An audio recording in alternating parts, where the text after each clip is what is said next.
I'm Brandon. And I'm Jesse. We're Cannabis School. Having cannabis-infused conversations With everyday people, cannabis companies, celebrities, and your mom. welcome to the Sesh. You know what?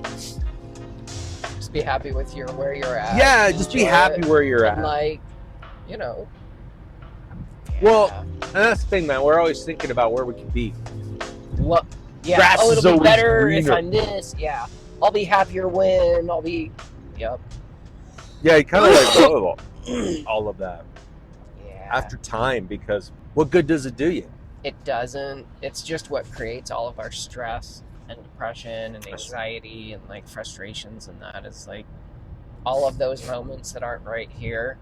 That it's like, oh, but it's human. It's what we grow up in, and so it's what we like so subconsciously do. Is it's just like we get fucked. We're always trying to protect ourselves. And it's just innate. It's constantly trying to protect ourselves. I don't know, man. Like, been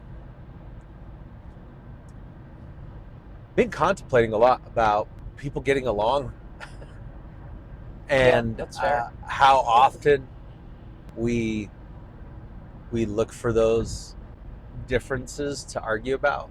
Yeah, not the similarities. Never. Not finding Not our recently. At least. commonalities, but like finding the differences and arguing over them. Like just making it such a you and a me or an us and a them instead of commonalities, like you said. Well, it's like, I mean, I'll say it. So, in these verses, they're talking about if your eye offend thee, then pluck it out. You know, if your foot offends you, cut it off. And That's funny. what it means is that why are you letting everybody else offend you? Why are you letting them bother you? I mean, is it really affecting you? Well, because we choose. We choose to take be offense. upset. That's all offense is a choice. It's like, oh, I chose to be offended by that. Well, why did we choose to get offended by that? What was it about that we are choosing to be offended by?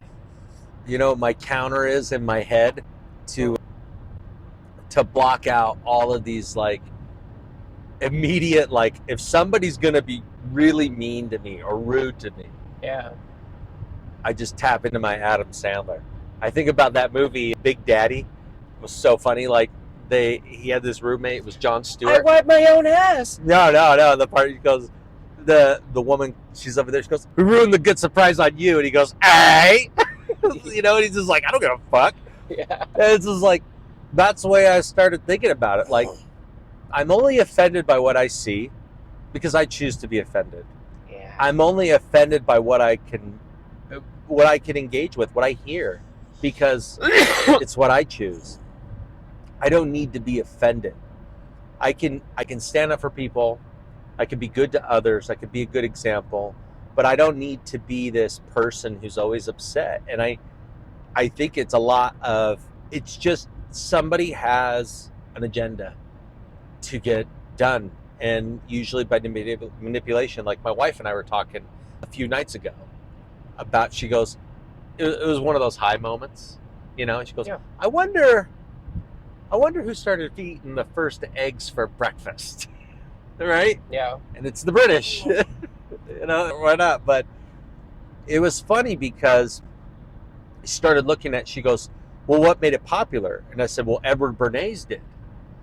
And she goes, Edward Bernays. I said, yeah, in the United States, Edward Bernays in the early 1900s, he was hired by a bacon company, a ham company that makes bacon.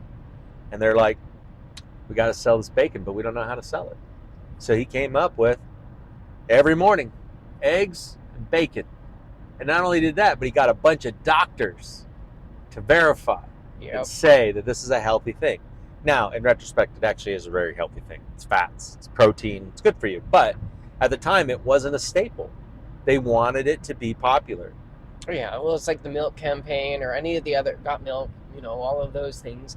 They're also just really strategic marketing campaigns a lot of the time. Well, they have to be. But, yeah.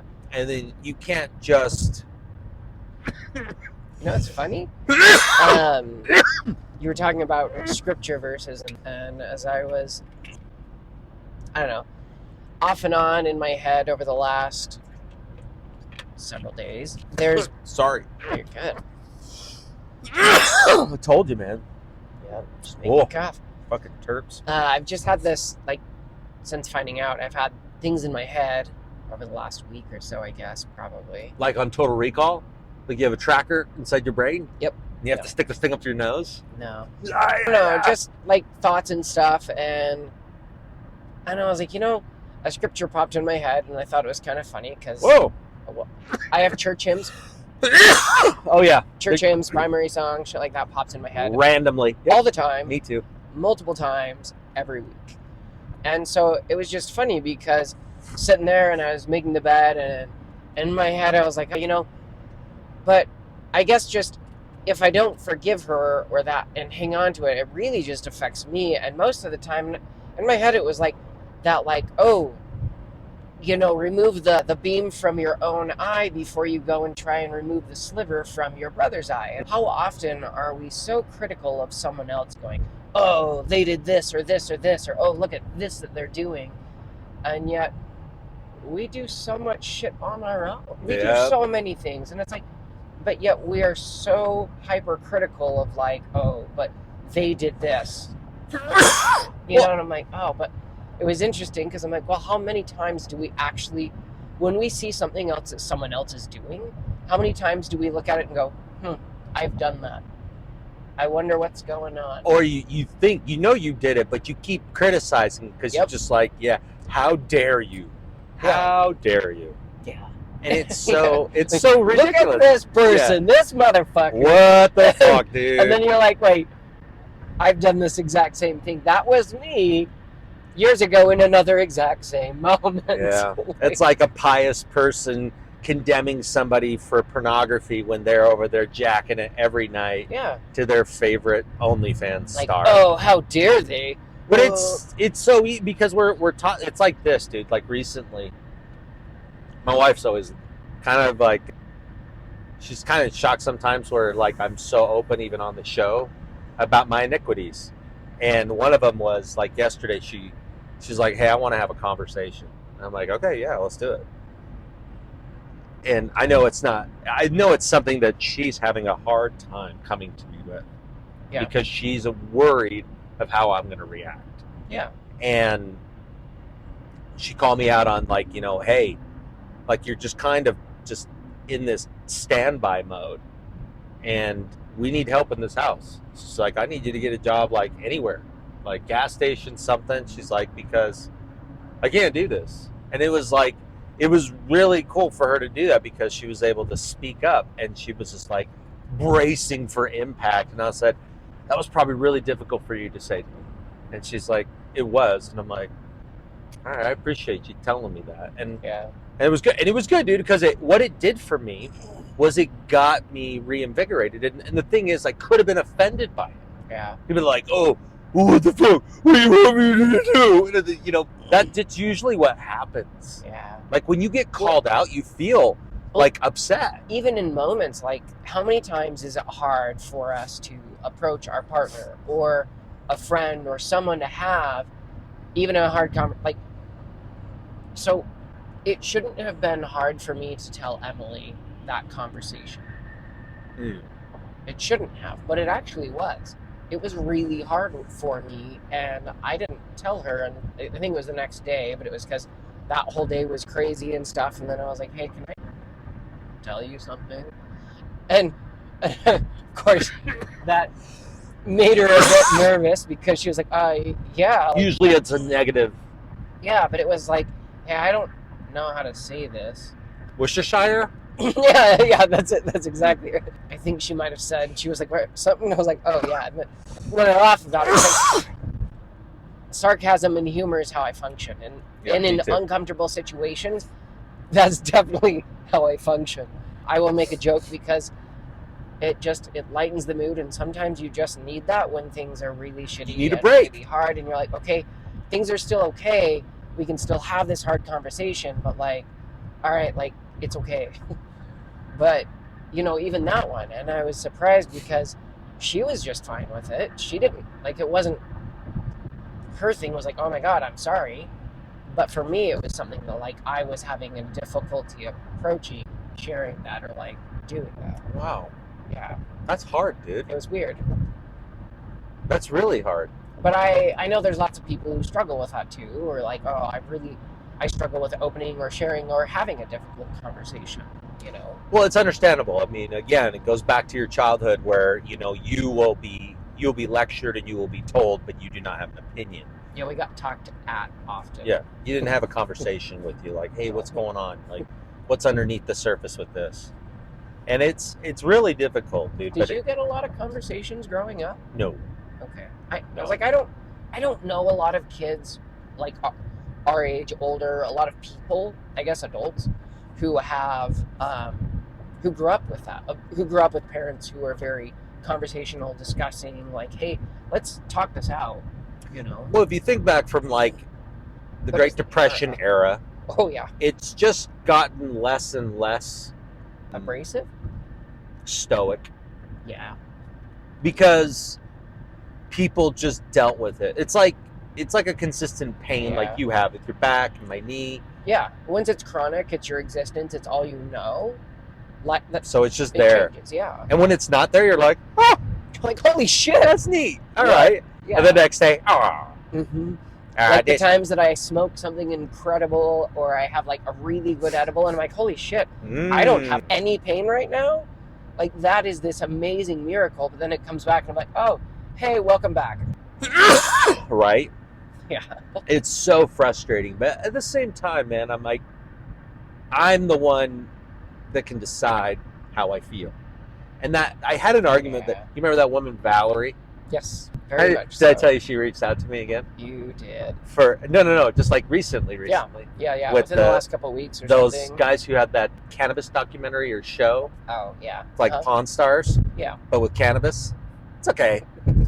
I'm just, yeah, anyways. But when Valerie and I were having a conversation, I was telling her about, this is a long time ago, and this is something that I felt then, but now I've confirmed it more. And I said, well, one of my sons, Xander, had a really bad problem with temper. And I was like, well, you're the one who decides if you're upset or not. You're the one who can be angry. Yeah. No one can make you angry. No. And she disagreed with it. And I said, well, how do you let somebody else offend you? And she goes, well, they know how to push your buttons and things like that. And I said, yeah, but you're the only one who takes offense. Yeah. Like, if you don't take offense, it's really, it's, you got to pull in the Adam Sandler. I just want to respond. If somebody goes, Jesse, you're a real fucking asshole. All right. That's what I want to do now. It's going to be the Adam Sandler, all right. Because it diffuses it, and I laugh. It's just like, whatever. Like, I think you're kind of an asshole. Yeah, there are days. Yep. Like, what does that other person do? You're like, you know what? I think you're a real fucking Well- prick. Hey, we're all entitled to our opinion.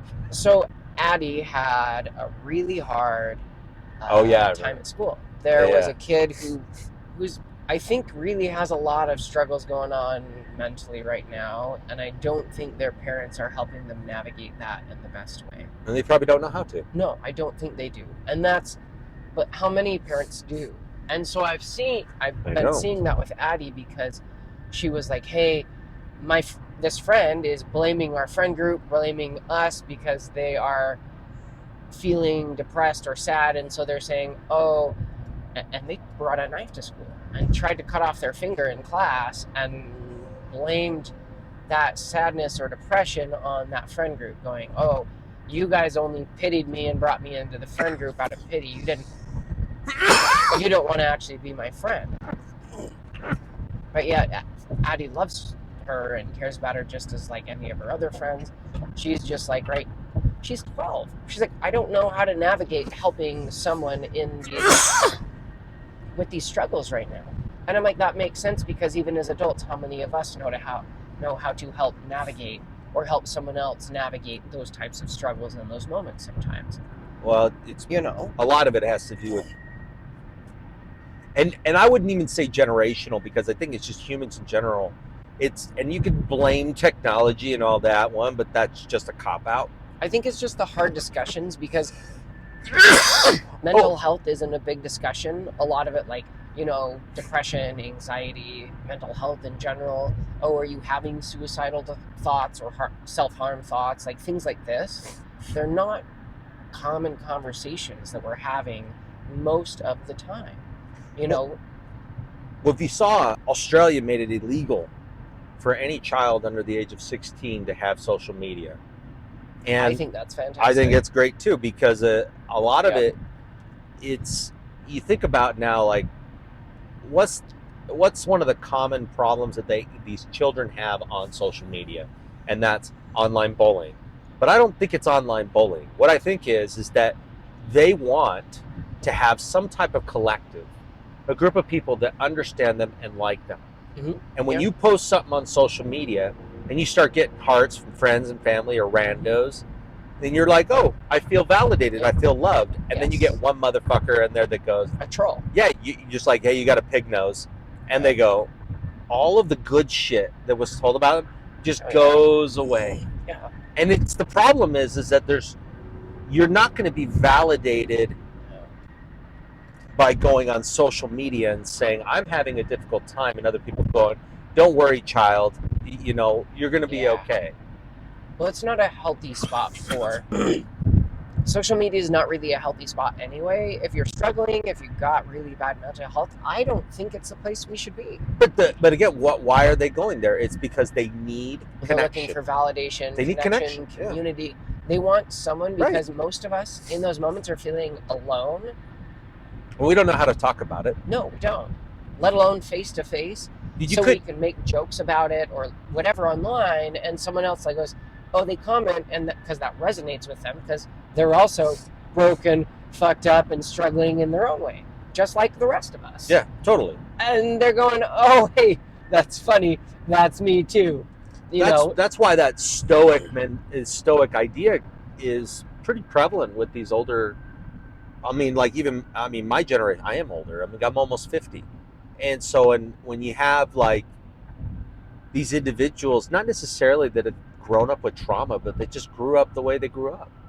And it wasn't trauma, it was the way it is. Like when I was at a table at this networking event, I said, I grew up in a time where my kids called it really abusive. I know it as the 80s. And they all started laughing. And I'm like, yeah, I mean, yeah. And they all laughed because they're just like, yeah, I got my ass beat. But it's never like, I got my ass beat. And then my mom. Like, it's always like, yeah, I got my ass beat. Oh, yeah. No, we make jokes all the time about getting paddled by my dad, about the wooden paddle that he would have. Like, all of this stuff, we make jokes about it now. Yeah. Because, like, yeah, we got our ass beat then, but that was But I didn't leave scarred. I didn't. And the thing is that once you are left alone and other people who don't know you are trying to give you validation, it's wolves in sheep's clothing, man. Like, you don't know what that... Like, I can't even trust anybody to talk to my kids online because I think they're going to try and fuck them. You know what I mean? Yeah. I don't want my 15-year-old son, he's like, I want Instagram. I'm like, no. Why? What does he want that for, though? Well, because he sees his cousin, and his cousin's always on there. And I said, look at your cousin right now. He's not happy. No. He's always depressed. Everything is negative. Even then, it's like, I understand they want to have it, but I look at how many people have it, and I'm like, what is Instagram? Well, if you're not posting, you're not creating, you're not doing, you're there to just, it's just another platform to binge, to view, to get entertainment from. To get dopamine. Yeah, so what is the value you're gaining from that dopamine? Is there more value on YouTube or something? Because they're already going to get these things. What value do you feel you're going to gain from Instagram? Because there's nothing there that I feel they're truly going to gain. Well, and the thing is go with a plan into there. Because, like, I found myself yesterday cruising YouTube. Okay. Totally mindlessly. So I was just like, okay, I'm going to cut myself off. I'm going to have like a YouTube fast. I'm not going to look at YouTube at all today. At all. Because I'm just like, what am I doing on there anyways? I'm not learning anything. I'm just looking for things to keep me entertained. Like, I can tell you all about Ryan Reynolds and Blake Lively just because it randomly pops up, and I'm high as shit last night, and I'm like, and I'm like, what am I doing? Yeah, I don't care about these people. my other night, like I got bored. I tried playing a game for a few minutes, and I was like, I'm not in the mood for this. So I put on Top Gear, and I was watching that, and I'm just sitting there. I'm like, but I don't want to just sit here. So I went and grabbed my laptop, and I sat down, and I was like, well, how hard is it to design an app? Could I code an app? Could I do this? So I sat down, and I was just bored fucking around, and I started coding an app. And that's what I did till 11 o'clock. And then I was like, I'm exhausted. That was like 2-3 nights ago. And then I went and passed out. But like, I haven't found my mind going on doom scrolling as much. And I think it's because I've taken social media and made it just work.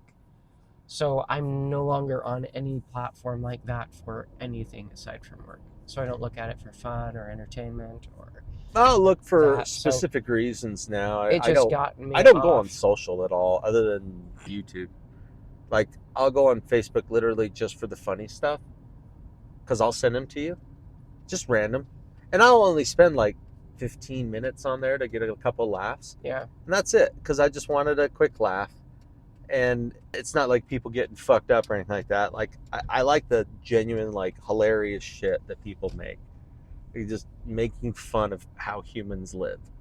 But other than that, dude, it's a real easy way to get sucked down into this depressive state. And that's like some of the drive that I have with these like social gathering with younger people. Like I told this kid last night, I was at the gym and I was like, yeah, I've developed this off of my sales training that I built out. I turned it into like a dating and making friends thing. I said, you should check it out.